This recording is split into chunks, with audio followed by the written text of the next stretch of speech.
Whether you're just starting out of high school or college, the biggest piece of advice I could give is intern or take on a position where you're just an assistant and you just get to listen. Even if you don't even know what you want to do exactly, just by listening and taking in that information, you'll come to a lot of conclusions. Welcome to Pro Tradecraft's Career Toolbox. I'm Fernando Bajes, and I'm here to help you turn your day job into a career. Today we have two guests on the Career Toolbox, and I'm hoping you will relate to them. Both in their 20s and both feel passionate about construction, and yet they follow two very different but equally cool career paths. Joining us on this podcast, Bridget Slater, 23, lives in Las Vegas, Nevada, with a degree in construction management. She's a realtor and operations manager for Luxus Design Build. She's passionate about the construction industry because it's a lucrative industry that provides a future. Addison is a young and extremely talented carpenter. I don't know his age, but testament to his considerable talent, right out of high school, he caught the eye of the legendary builder and educator, Mike Guertin. If you read construction magazines or attend trade shows, you know Mike. He's the tall, thin, affable, bearded guy teaching proper construction techniques. Today, Addison's work with Mike involves more than tool bags. Although he wears them every day, his work also involves video cameras and mics, scripts and movie sets, as Addison is becoming a media celebrity in his own right, and I think you'll hear that. Both of today's guests illustrate that when you do what you love with love, there's many roads to becoming a rock star. Bridget and Addison, it's a pleasure to welcome you to the Pro Tradecraft Career Toolbox. Hey, thanks for having us. Yeah, I'm glad to be here. Both of you have hit it really quickly, like just out of the park. Looking over your resumes, if you will, I'm just really impressed with what you've done. But let's start with you, Addison. You have followed up a path that builders used to follow, with a trade school background and an apprenticeship, but with a twist. You discovered the trades in high school. And I think a little bit because of your personality that wasn't too keen on the bookwork and more keen on doing things, and then graduated to a superstar apprenticeship with Mike Guertin. He's not just a legendary contractor, but a dedicated instructor. So tell us a little bit about this relationship, how it began, and what it's like for you to work with Mike. Yeah, like you had just mentioned, I wasn't so great at school, so one of my buddies who was in the program, he was a couple years older than me, he had suggested that I should go into the carpentry program, and I would really like the teachers and the structure of the class. So I took that program, and my senior year of school, my teacher brought out a certain select of us to go out to Mike Guertin, which he was doing the fine home building at the time, and that was like a high building practice area where, I mean, if you really were dedicated and you really wanted to be there, not just skipping class just to get out of class, you would go there and try to like really lock in and learn. And I just really connected with Mike. And right after I graduated, I used to message Mike on email, and I said, hey, I live down the street. I would love to come by and learn some more. I know you have plenty of work, so I'm definitely interested. That's terrific. So he gave you a job, or did you just come and volunteer? How did that work? Well, my whole senior year, we were working with Mike. Mm-hmm. And we would go every day. I would do half the day at school, and the other half we would go to his house for like about 3 hours every day. And he would just set up 4 or 5 of my classmates. We would be in little groups, like 3 or 4 different groups, and the 3 of us students would tackle a project that he had set up for us, all the instructions, all the material. And like I said, I really liked it. So I was working with a different company at the time, and I just wasn't really liking it. So I ended up leaving that job, and I asked Mike one day, like a Saturday, I said, hey, do you have any work today? I would love to come by. And he just kind of set me up, and we figured out a little plan. And then he eventually hired me. He just let me stick around, and I ended up being there every day. I just was always engaged, always wanted to be there. That's terrific. Now, Bridget, your path was a little different. Tell us a little bit about your introduction to the construction industry and how on earth you climbed the ladder so quickly. Well, I started out probably when I was about age 7 to 13. I actually got to walk the job sites with my dad. He has his own ornamental iron business.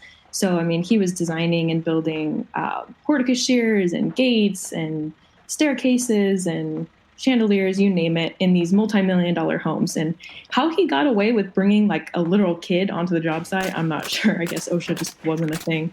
But I got to walk the job sites with him sometimes, and I just absolutely loved it. I just fell in love with construction and the custom homes. And so I didn't really think about it too much, though, until about my senior year of high school, when I was like, okay, what am I going to do with my life?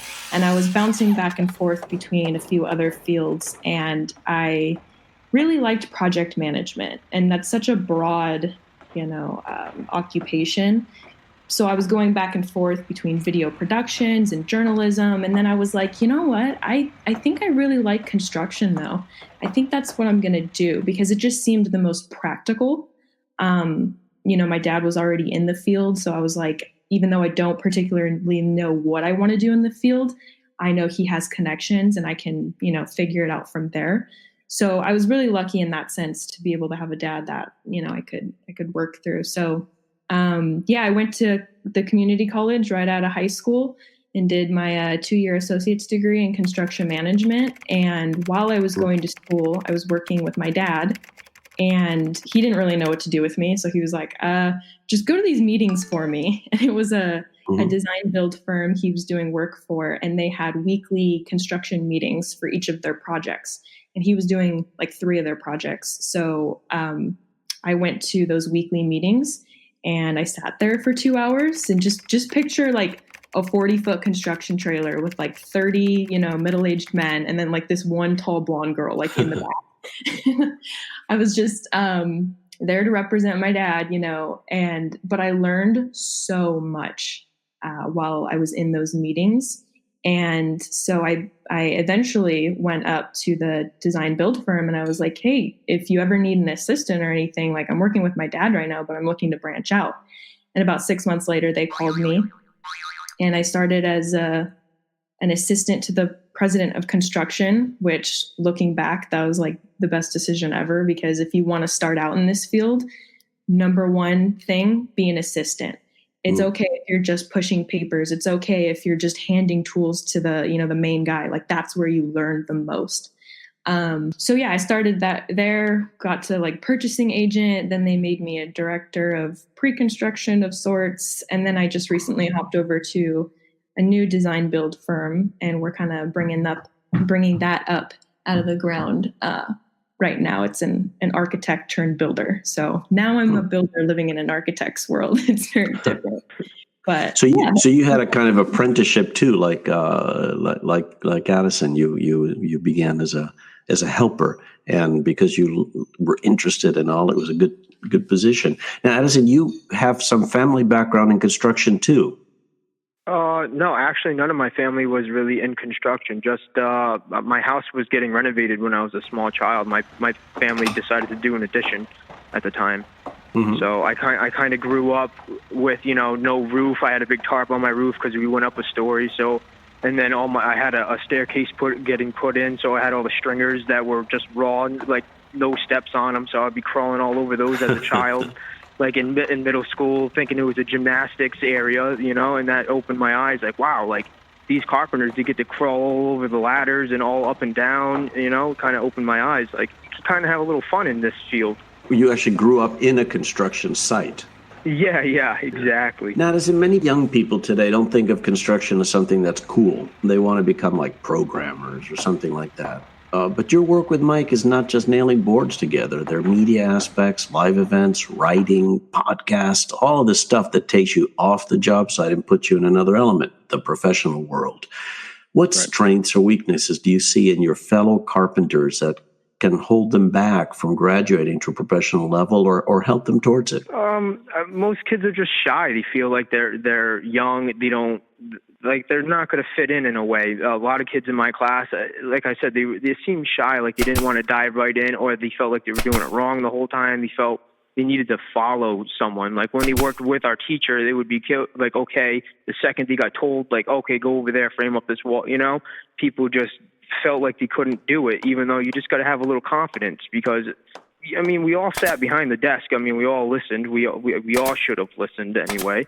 I mean, you just got to practice. I mean, that's the whole, like someone had said, you got to be an apprentice. You got to learn. You got to actually follow behind someone and just watch, and you got to keep doing it before you actually become a master. Not be afraid to try and to learn. Exactly. A lot of people are just scared. They're scared to do something wrong. They're scared that they're not going to be what people are looking for. And, they're just afraid to put themselves out there. Now, Bridget, in your experience on the job site, what traits, characteristics, or behaviors do you see lacking in some, or maybe many of the nail bag people that hold them back from developing a career? What advice would you give folks that want to grow to be successful professionals someday?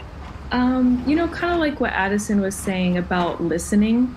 I think whether you're just starting out of high school or out of college, in any field or industry, really, I think, especially nowadays with our generation, it's like people just want to go straight into a position that has responsibility because, that equals the bigger salary. And it's like the biggest piece of advice I could give is intern or, take on a position where you're just an assistant and you just get to listen, because that is where, even if you don't even know what you want to do exactly, just by listening and taking in that information, you'll come to a lot of conclusions. And especially just anyone in the construction industry, everyone has big egos and they think, oh, I know it all. And it's, no, you don't. How about you just listen to everyone else and be willing to work with everyone else too. You get a lot done that way. Yeah, open to learning, like Addison said. Now, Addison, you maybe kind of answered this question, but I've heard you speak about the physical or even athletic aspects of building versus, office work, and how important it is to you, this real world 3D aspect of building things that you can look at the end of the day, in contrast with something much less tangible like programming. Tell me a little bit about that experience for you, what that means, that athleticism and that honest reality of the work. Yeah, like I had mentioned before, even growing up, I was always seeing these guys coming in, carrying things up and down ladders to get up on my new floor that we were adding to my house. And I was just like, wow, like it's a big gymnasium for all of us. It's a big jungle gym. It's like I get to play on a playground all the time growing up. And it definitely works you out. I mean, you go to work some days and it's pretty cold out because we live in the East Coast. You get some snow some days, so you throw in a couple jackets, a couple shirts. But I mean, during the middle of the day, you end up pulling all those layers off. You strip them all back because you're carrying shingles. You're moving 2x4s over from the driveway to your cutting station. You're always moving. You're always walking. A lot of people don't realize how big you actually walking affects a carpenter. I mean, they think that you're just sitting in one area, but you're always walking to the truck to get more nails, to get the lumber, to go upstairs to get this, plug in. It's a definite workout. It's a lot of people don't realize how much you actually move and how much you strain your body. It's not like you're just lifting weights at the gym doing a repetitive movement. You're actually lifting things over your head, holding it there as you're trying to nail it in. It definitely strains some of body parts that you're not usually working. So it definitely keeps you on your toes to kind of stay limber. You kind of don't want to be out of shape, so then it's going to affect your working ethic. Interesting. You describe it very much like a training program almost. You get your 10,000 steps in every day. Yeah, exactly. It makes me feel great, though. I wake up and I'm happy to go to work. I'm outside every day. I mean, some days I said are cold, other days might be raining, but then you get the beautiful sunny days where it's just the right temperature. You're in a t-shirt. It's awesome being outside constantly working with your hands. It's great. You talked also about the pride you feel when looking at something that you've constructed, standing there. And everybody can see it. Tell us about that. Yeah, I mean, especially working with Mike. I mean, he always pushes my limits, or what I think are my limits. And even in high school, he wanted me to do the stairs, all the treads and the risers in the Pro Home, which I knew it was going to be featured in a magazine. And that was one of my first projects he had me do for him when I first started working with him. And it's a pretty tedious project being a finish worker. So I was really nervous that I was going to screw something up and maybe, cut the stair a little too short. We just had enough lumber to do all the stairs. So, he had confidence in me. He said, just take your time. I'm not in any rush. And when you stand back, I mean, you're just like, wow, I really did that. Like, it just blows your mind. I mean, you show people some of the projects that you do, and they're like, what, you did that? Like, no way. Like, a lot of people don't realize, I mean, 2, 3, 4 guys sometimes build a huge house that you live in every single day. And it just goes right over some people's head, how much work and time it goes into doing all that. Cool. Now, Bridget, you've plunged into every aspect of the industry: management, real estate, contracting. What do you like best? Definitely the contracting. I mean, if you're looking for something to do the least amount of work with the biggest return, I would advise you to go into real estate. Not saying you don't do work, you still do work, but the biggest return. But satisfaction wise, I love the building industry. I love the contracting part of it because, like Addison, I just get this amazing sense of satisfaction looking at something that we all came together and built. And it's so tangible. Like, that's what I tell people when they're like, why construction? I'm like, it's so tangible. You can see and feel and touch your hard work, basically. So, but it's different for everyone. You know, now I'm in an architecture office where, you know, we're building, but I work with mostly architects when I'm in the office, and they get a satisfaction out of just having a complete set of plans, and they don't necessarily have to see it built. Like, the rendering do it for them. So I mean, it's different for everyone. I went to an AIA awards event with them, just as a side note, and they actually had a category for, you know, like best designed project not built, and I was like, wait, but anyone can draw anything. Like, why? In my eyes, it has to be built. So I just thought that was funny. But yeah, it's the tangible part of it. The real estate, I really just got the real estate license to add to the contractor's license that I have, because it all plays a role. Usually when clients come to us, they already have a lot and they haven't even spoken to a builder or an architect yet.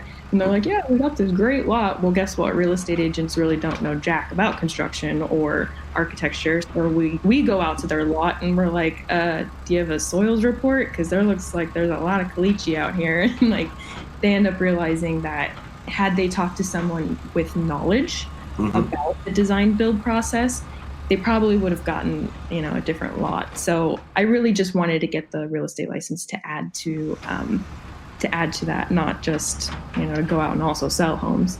So yeah, every aspect is fun. I love working with people, and it's really about the communication for me. I'll be the first to tell you I've never swung a hammer in my life, but I think there's makers versus managers, right? So some people are really, really good at making, and some people are good at managing. One is not better than the other. I think to be a successful company, you need a good amount of both. Personally, I just think as long as I have the willingness to learn what it takes to frame a house, not necessarily know how to frame a house, but I need to know, you know, what you're going to need, how much time is it going to take, what access do you need to the job site type of thing for every trade, I think I can manage pretty well. So I know some people would disagree with me, but yeah, that's just my perspective on things. So the real estate license and some of that is kind of part of your education, if you will. Yeah. I had to go to school.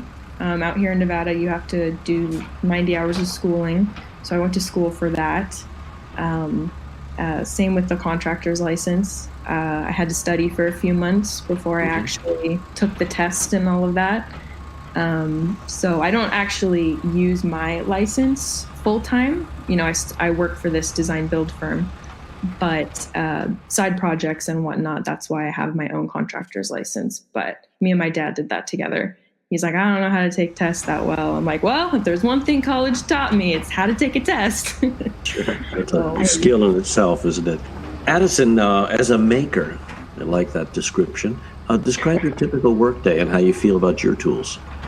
I mean, it all depends. I mean, that's what I really like about it, is the diversity of the job. I mean, it's not like I'm showing up to the same building at the same office every day. I like how right now I'm actually working on a deck with Mike. He had built this deck a while ago, and it's kind of a little remodel, redoing the gutter system, and we're doing all the decking on it and the railing system. We're putting cable railing on it. And we've been doing that for maybe like this last month. But the month before that, I was all inside remodeling a bathroom inside of a nice clean basement, all new construction. In the last home that he just built, we were just taking down some drywall and redoing some plumbing. So I got to do a little more background in that, which, not every carpenter gets to play with plumbing, maybe. Mm-hmm. If you work for a full-time contractor that just has you strictly doing framing, per se.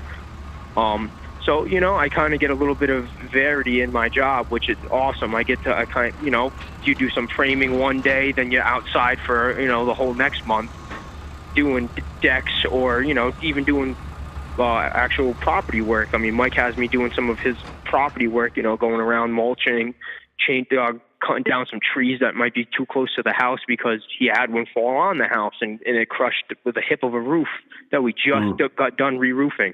So, like I said, it's endless. Sometimes you think everything's perfect. You just did a job, and then Mother Nature comes over and creates a whole other project for you at a job that you thought was already done. That's becoming more and more commonplace, isn't it? What about you, Bridget? You use some tools, too. Why don't you tell us about your workday and the toolbox you employ? So my tools are probably a little different. One tool that I have found the most useful that I use every single day is a program called Co-Construct. So my main role within the company is to create budgets during the design process. And so that way, when we get to, it's in the plans are in the building department, I can sit down with the client and say, look, this is the budget we've been creating collaboratively for the last, few weeks. And here's the construction contract. Sign this. Let's go. I'm so glad that the technology is finally starting to hit the construction industry. Because if you think about it, we've been doing the same thing, the same way for the last, how many ever years. But now technology is starting to infiltrate the industry, and it's coming out in ways of project management, in project management softwares. Mm-hmm. And so Co-Construct is great because it's really built for design build firms. And I build all my budgets in there, my construction schedules. I can talk to the clients through there. I can allow them to see certain things, allow my team members to see certain things. So I'm on that all the time. I say that would be my number one tool that I use throughout the day. Your number one tool is a computer program. I'm familiar with it, by the way. I've used Co-Construct I use it for a number of years. Now, for both of you, and feel free to talk over one another in parting words, and in any order that whoever feels inspired to speak can speak up. What would you say to listeners of your age about the construction industry, and would you recommend that they get into it, and why? You can go ahead, Addison. I would just mainly say the industry is always changing. Guys that are in the industry now are getting older and they're looking for help. They're looking for people to give their knowledge that they've been carrying. And especially someone like Mike, they're so open to talking to people over social media and just getting new ideas from others. And that's what I love. I love just getting as much information as I can from him. And he's so interested in all the new products that are coming out, which that's what I'm talking about. This trade it's not getting old. It's not repetitive. You're always faced with new challenges, new projects, new products all the time. And it's definitely something that is fun to get into. It's keeping you on your toes. It keeps you healthy. You're always learning, and guys are always looking for help. And I just feel like there's not enough younger people interested, like you had said. So, how's the pay? Excellent. Especially if you're dedicated to the job. You saw me. I was out in Vegas for almost a whole month. I was doing a trade show with Mike, and then another company asked if I wanted to work with them since I was already out there. So I went and did another trade show. And I'll be paid for the hotel, my flights, your food, and you just hang out in Vegas, somewhere that you're not normally living, and you get to just work and hang out with all people that are interested in all the same things as you. So you have really good conversations like this one. So it's endless. I just wish more of my buddies were actually into it. I wish more people younger were into it. Seems like a dying trade, kind of. Well, not with your energy, it won't be. Yeah, Wow. I mean, as much as I preach it, I mean, it's sad to say, even my buddies hate to hear it. I mean, they all talk like they would love to do it, but at the end of the day, no one wants to go out and work in the snow or in the rain. No one wants to go out and work the long hours. But, I mean, if you really are willing to go out and learn some stuff and be kind of challenged every day, it's perfect. I mean, it's not going to Wendy's making the same burger over and over and over, you know? You get challenged. It's something fun. What about you, Bridget? You don't spend much time in the snow, do you? Oh, no, I would not survive in the snow. I can do 120 degrees, but I can't do snow. But I guess what I would say is, you know, everything is a supply and demand. So right now, there might seem like a lot of demand for programmers and whatnot, but construction's not running out. Like, construction's not going to stop. We're never going to stop building things. And with all the political stuff going on and whatnot, you know, I think eventually we're going to need people, the physical hands-on type of people, to be out there constructing the homes or whatnot. That's going to be in demand. And I think there's a preconceived notion that, you know, you enter the construction industry and you kind of like peak out at like $15 an hour or whatever. But it's like, Right. The construction industry is so broad. There's so much in it. And it's like one of those industries where it's very tight knit within your community. So even if you start somewhere, like, you're not going to end there. Like, you just get to know people and you get to know the different aspects of the industry. And then you just start moving around and finding what works for you. But Exactly. So it's not just, you know, one thing. It's a multitude of things, and there's so much about it. And like Addison was saying, the new products. I mean, there's just so much potential coming for construction that I think it's a shame. I only know 2 people my age that are in construction. One is an electrician, and the other is, what is he doing? I think he's doing mechanical. But it's like, man, there's nobody. It is a shame, because you look around and you see so many people complaining about how they don't get satisfaction out of their jobs, and yet they're not willing to try something new. And it's not pushed by the schools. It's not pushed by the schools because we're still being force-fed this idea that you have to go to college right after high school. And a lot of times the construction industry, you don't need to go to college in order to become successful. So therefore it's not being pushed as much. And I think that's a problem. I'm glad that, Addison, you went to a trade school, because we don't have any trade schools here in Vegas when it comes to construction. And that's one of my goals in life, is to start a trade school, because it's so important. And we don't have one out here yet. So yeah, so young people should definitely go into the construction industry. It's super lucrative. Glad to hear you say it. I was very glad to hear you say you can start here, but you're not stuck there. And you can find your way into design. You can find your way into project management. You can find your way into you want to work indoors all the time and you become an electrician, or you want to, there's so many options. That, I was really, really glad to hear you guys speak to that. I came into this interview today feeling like, it's a dying industry, and I leave the interview feeling very hopeful. I kind of get that feeling from both of you, like the opportunity to do this is great. And on top of it, like Bridget said, man, it's pretty darn lucrative right from the start. Oh, man. You don't even want to know how much we're paying our stucco guys. They're like $25 an hour to put chicken wire on the side of a house, like in Vegas. It's booming. So right, and it's endless. It is endless. Like you had said, even if you do start out at $15 an hour, I mean, you don't have to stay at that company forever. You work somewhere, you get an idea of what you kind of like more. You could be an electrician, you could be a plumber, you can be a carpenter and just do finish work. So you're still just inside, but working with wood. And I mean, the price all varies everywhere you go. It's endless, so endless. Well, thank you so much. Unfortunately, this podcast is not endless, but I appreciate so much both of your participation. I really, really, really enjoyed it. You're both very eloquent, very smart, and inspiring. Thank you. Yeah, thank you for having us. Career Toolbox is a production of SGC Horizon Media Network. I'm your host, Fernando Pajes, and the show is produced by Dan Morrison.